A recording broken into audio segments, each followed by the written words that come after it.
you know what they eat? Grass? No, giraffes do not eat grass. They eat leaves. That's why they have the incredibly long neck. Now, when they are up in the trees, sometimes they spot a tree frog. Did you know that? No. See, now when they spot a tree frog, did you just see what I did? No, you didn't. Whoa, how'd you do that? Now, when they spot a tree frog, every now and again, they eat them. Yes.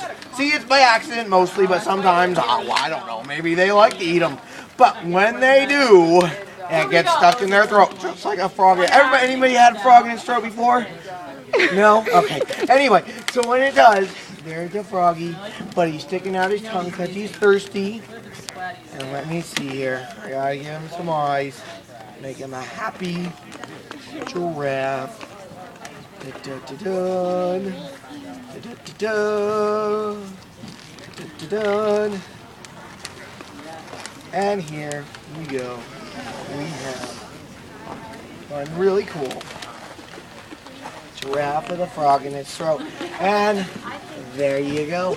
Now you guys are going to be able to come back because I don't know.